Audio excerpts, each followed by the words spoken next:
हाय दोस्तों, नमस्कार। मेरा नाम मंजीत है और हमारे इस YouTube channel MR study centre में आप लोग का हार्दिक स्वागत है। दोस्तों, आज हम लोग बात करेंगे सन 1919 का भारत शासन अधिनियम के बारे में। ठीक है, तो जो भारत शासन का अधिनियम था जो सन 1919 में लाया गया था, आज हम लोग उसके बारे में चर्चा करेंगे। दोस्तों, ये काफ़ी महत्वपूर्ण चैप्टर है। इससे बहुत सारे प्रश्न आते हैं। अधिकतर प्रश्न इसको जो है सिविल सेवा परीक्षाओं में पूछे जाते हैं। तो चलिए दोस्तों, शुरू करते हैं। दोस्तों, जो 1919 का अधिनियम था, है ना, जो 1919 का अधिनियम था उसको हम लोग मॉन्टेग्यू चेम्सफोर्ड सुधार अधिनियम के नाम से भी जान सकते हैं। ठीक है, मॉन्टेग्यू चेम्सफोर्ड सुधार अधिनियम के नाम से भी जान सकते हैं। ये मॉन्टेग्यू और चेम्सफोर्ड कौन थे, क्यों उसको जान सकते हैं, किस लिए इसको कि मॉन्टेग्यू चेम्सफोर्ड सुधार अधिनियम के नाम से जाने जाते हैं, चलिए बताता हूँ। दोस्तों, जो मॉन्टेग्यू थे वो भारत के उस समय भारत के सचिव के पद पर तैनात थे, है ना।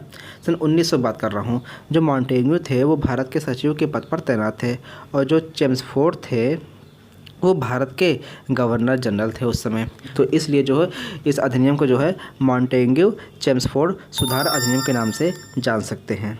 दरअसल दोस्तों, हुआ क्या था कि जो मॉन्टेग्यू चेम्सफोर्ड सुधार अधिनियम की शुरुआत जो हुई थी वो 20 अगस्त सन 1917 से हुई थी, है ना। जो इनकी ये शुरुआत हुई थी वो 20 अगस्त सन 1917 से हुई थी, क्योंकि इस दिन भारत के सचिव जो लॉर्ड मॉन्टेग्यू थे लॉर्ड मॉन्टेग्यू थे वो ब्रिटिश संसद में एक घोषणा करते हैं, है ना। जो सचिव थे लॉर्ड मॉन्टेग्यू थे वो ब्रिटिश संसद में एक घोषणा करते हैं और घोषणा में ये कहते हैं कि भारत में एक ऐसे शासन को स्थापित किया जाए जो कि उत्तरदायी हो, है ना, जो कि एक उत्तरदायी हो, ऐसा शासन जो है भारत में लाया जाए। फिर क्या हुआ, इस घोषणा के बाद जो है ना, नवंबर सन 1917 में भारत आए। कौन आए? मॉन्टेग्यू, है ना। तो 1917 में जो है भारत में आए मॉन्टेग्यू और यहाँ पे जो है वायसराय से मिले, है ना। यहाँ पे जो है भारत आए और यहाँ पे वायसराय से मिले, भारत का दौरा किया, यहाँ पे वायसराय से मिले। ठीक है, वायसराय से मिलने के बाद यहाँ पे कुछ मीटिंग हुई और मीटिंग के दौरान ही कुछ रिपोर्ट तैयार की गई, है ना, जो लॉर्ड मॉन्टेग्यू ने सन 8 जुलाई सन 1918 को प्रकाशित कर दिया था। ठीक है, देखिए यहाँ पे अच्छे से थोड़ा समझिएगा। जो मॉन्टेग्यू थे वो सन 1917 में भारत आए थे, है ना, और यहाँ पे चेम्सफोर्ड से मिले और यहाँ पे जो है उनके बीच में मीटिंग हुई और मीटिंग के दौरान ही एक कुछ रिपोर्टें तैयार की गई, जिसको मॉन्टेग्यू मतलब कि भारत के सचिव जो थे वो 8 जुलाई सन 1918 को वो रिपोर्ट जो है प्रकाशित कर दिए, है ना। तथा इस रिपोर्ट को ही मॉन्टेग्यू चेम्सफोर्ड का नाम से जाना जाता है, के नाम से जाना जाता है। अब दोस्तों, बात करते हैं इसके अधिनियम की, है ना। बात करते हैं इसके अधिनियम की, किसके अधिनियम में क्या क्या चीज़ें थी, क्या क्या लिखा था इसके अधिनियम में।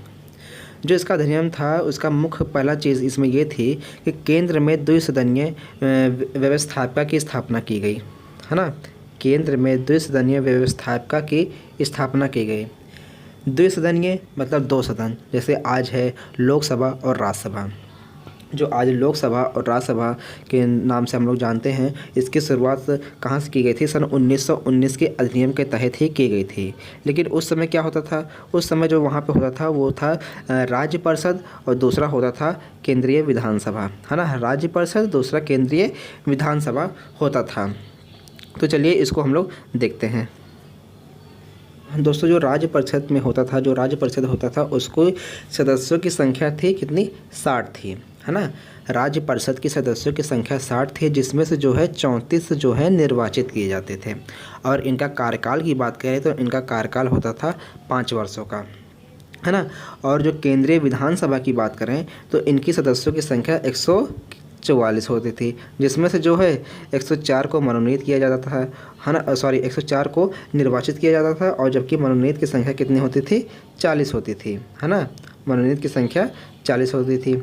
और इनका कार्यकाल की बात करें तो इनका कार्यकाल होता था 3 वर्षों का।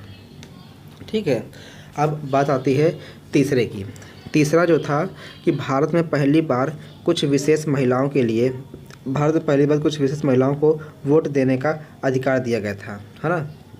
अच्छा दोस्तों, इसमें जो है जो द्विसदनीय व्यवस्थापक की स्थापना की गई थी, हमने आपको बताया था कि इसका अधिनियम की जो थी वो द्विसदनीय थी, है ना, जो द्विसदनीय था व्यवस्थापक की स्थापना की गई थी। इसमें कई बार प्रश्न पूछता है कि द्विसदनीय व्यवस्थापक की स्थापना किस अधिनियम के तहत की गई थी। कई बार प्रश्न में दोस्तों ये प्रश्न पूछा जा चुका है कि द्विसदनीय व्यवस्थापिका की स्थापना किस अधिनियम के तहत की गई थी। तो इसका आंसर होगा कि मॉन्टेग्यू चेम्सफोर्ड अधिनियम के द्वारा की गई थी, या फिर भारत शासन अधिनियम 1919 के तहत ही द्विसदनीय व्यवस्थापिका की स्थापना की गई थी। ठीक है, चलिए बात करते हैं नेक्स्ट की। ठीक है, नेक्स्ट है इसका कि भारत में पहली बार कुछ विशेष महिलाओं को वोट देने का अधिकार मिला था, है ना, कुछ विशेष महिलाओं को वोट देने का अधिकार मिला था। वो तो वह किस अधिनियम के तहत ही शुरुआत की गई थी। तो यह सन 1919 के अधिनियम के तहत ही की गई थी, है ना, सन 1919 के अधिनियम के तहत ही की गई थी। चलिए दोस्तों नेक्स्ट देखते हैं।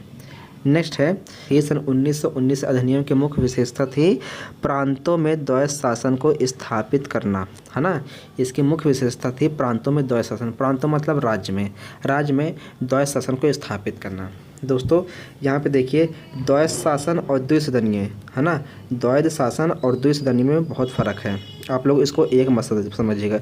द्विसदनीय एक ये है, ठीक है, और एक ये है ये द्वैध शासन, है ना, एक ये है द्वैध शासन। तो दोस्तों ये दोनों अलग अलग चीज़ें हैं। द्वैध शासन मतलब कि शासन के लिए दो डिवीज़न। देखिए मैं आपको बिल्कुल विस्तार से बता रहा हूँ, है ना। द्वैध शासन मतलब शासन के लिए दो डिवीज़न, मतलब कि शासन को दो डिवीज़न भागों में बांटा गया था। कौन कौन से भाग थे, चलिए देखते हैं। दोस्तों जो प्रांतीय विषयों को, प्रांतीय या फिर राज्य स्तरों पे आप कह सकते हैं, जो प्रांतीय विषयों को दो डिवीज़न भागों में बांटा गया था, है ना, दो डिवीज़न भागों में बांटा गया था। पहला था आरक्षित विषय, दूसरा था हस्तांतरित विषय। अब ये आरक्षित विषय और हस्तांतरित विषय क्या होते हैं दोस्तों, है ना। जो हमारे यहाँ शासन चल रहा था वो मुख्य रूप से दो प्रकार का था। पहला था आरक्षित विषय, दूसरा था हस्तांतरित विषय।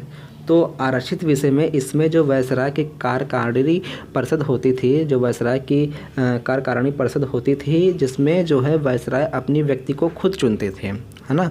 जो वायसराय थे वो अपनी व्यक्ति को खुद चुनते थे, उसको जो है आरक्षित विषय के अंतर्गत आते थे। और जो हस्तांतरित विषय होते थे वह विधानसभा या फिर विधानमंडल आप कह लीजिए, जहाँ से चुनाव द्वारा व्यक्ति को चुना जाता था, है ना। देखिए आरक्षित विषय के अंतर्गत, है ना, आरक्षित विषय के अंतर्गत इसमें जो है वायसराय की कार्यकारिणी परिषद जो होती थी, वायसराय को अपनी जो वायसराय होते थे वो खुद अपने व्यक्ति को चुनते थे। और जो हस्तांतरित विषय होते थे इसमें जो होता था कि वह विधानमंडल या फिर विधानसभा चुनाव द्वारा जो है व्यक्ति को चुना जाता था। लेकिन जो आरक्षित विषय पर वायसराय काम करता था वो अपनी कार्यकारिणी परिषद के द्वारा ही करता था। जो आरक्षित विषय होते थे इसमें आरक्षित विषय पर जब वायसराय काम करता था तो अपनी कार्यकारिणी परिषद की सहायता से करता था। और इसमें जो महत्वपूर्ण वर्ग होते थे केवल उनको ही रखा जाता था, किसमें, आरक्षित विषय के अंतर्गत, है ना। जो महत्वपूर्ण वर्ग होते थे केवल उन्हीं को रखा जाता था। जैसे राजस्व से संबंधित, न्याय हुआ, वित्त हुआ, पुलिस आदि से जो चीज़ें होती थी वो आरक्षित विषय के अंतर्गत आती थी। और जो लोकल चीज़ें थी वो हस्तांतरित विषय के अंतर्गत आते थे। जैसे स्थानीय स्वशासन हुआ, शिक्षा हो गया, आपकी कृषि हो गया, स्वास्थ्य से रिलेटेड जो चीज़ें होती थी वो हमारी आरक्षित विषय के अंतर्गत आती थी। यहाँ तक क्लियर हो गया। फिर इसके बाद कई बार दोस्तों प्रश्न पूछता है कि द्वैध शासन किस अधिनियम के तहत लाया गया था, है ना। द्वैध शासन जो होता था वो किस अधिनियम के तहत लाया गया था। तो द्वैध शासन जो है वो मार्ले मिंटो सुधार या फिर सन 1919 के अधिनियम के तहत ही लाया गया था। दोस्तों ये कई बार प्रश्न पूछा जा चुका, कई बार ये प्रश्न जो है पूछा जा चुका है। ठीक है, इसको आप लोग ध्यान में रखिएगा कि कई बार ये प्रश्न जो है परीक्षा में आया है कि द्वैध शासन किस अधिनियम के तहत लागू किया गया था। तो द्वैध शासन जो है वो सन 1919 के अधिनियम के तहत ही लागू किया गया था। ठीक है, चलिए नेक्स्ट देखते हैं। नेक्स्ट में है कि लोक सेवा आयोग, जो लोक सेवा आयोग इस समय है तो इसकी जो गठन किया गया था, इसकी जो शुरुआत की गई थी सन 1919 के अधिनियम के तहत ही की गई थी, है ना। लोक सेवा आयोग का जो गठन किया गया था सन 1919 के अधिनियम के तहत ही किया गया था। ठीक है, फिर इसके बाद नेक्स्ट है कि केंद्रीय बजट को और राज्य के बजट से अलग कर दिया गया था, है ना। जैसे प्रेजेंट टाइम में है कि केंद्र का बजट अलग होता है और राज्य का बजट अलग होता है। जैसे उत्तर प्रदेश, बिहार, उड़ीसा, ये सब अपने अपने जो राज्य होते हैं, है ना, प्रदेश होते हैं, वो अपना अपना सबका अलग अलग बजट होता है। ठीक है। तो इससे पहले जो होता था वो केंद्र का बजट और राज्य का बजट जो होता था एक ही होता था। लेकिन सन 1919 के अधिनियम के तहत ही, या फिर मार्ले मिंटो सुधार अधिनियम के तहत ही इस प्रक्रिया को थोड़ा अलग कर दिया गया कि केंद्र का बजट अलग होगा और राज्य का बजट जो है, सभी राज्यों का बजट जो है वो अलग होगा। ठीक है। तो कभी भी प्रश्न आए कि केंद्रीय बजट को और राज्य के बजट से किस अधिनियम के तहत जो है विभाजित किया गया, तो सन 1919 अधिनियम के तहत ही विभाजित किया गया था। ठीक है। चलिए नेक्स्ट देखते हैं। नेक्स्ट है दोस्तों कि इसमें प्रत्यक्ष चुनाव, है ना, प्रत्यक्ष रूप से चुनाव को अपनाया गया। प्रत्यक्ष रूप से चुनाव दोस्तों, अगर आप लोग नहीं जानते कि प्रत्यक्ष रूप चुनाव और अप्रत्यक्ष रूप चुनाव किसे कहते हैं, तो हमारा वीडियो आप लोग देख सकते हैं, मैं इसके डिस्क्रिप्शन में लिंक डाल दूंगा। ठीक है। तो इस अधिनियम के तहत ही प्रत्यक्ष रूप से चुनाव को अपनाया गया। इससे पहले दोस्तों अप्रत्यक्ष चुनाव को वर्तिया दी जाती थी, अप्रत्यक्ष रूप से चुनाव को अपनाया जाता था। लेकिन सन 1919 के अधिनियम द्वारा जो इसका प्रावधान आया, तो इसमें जो है प्रत्यक्ष रूप से चुनाव प्रणाली को शुरुआत की गई। तो दोस्तों आज के लिए बस इतना ही, मिलते हैं आप लोगों से अगले वीडियो में। तो अगर आपको चैप्टर समझ में आया हो तो प्लीज़ हमारे वीडियो को लाइक, शेयर और कमेंट करना ना भूलिएगा। धन्यवाद। जय हिंद।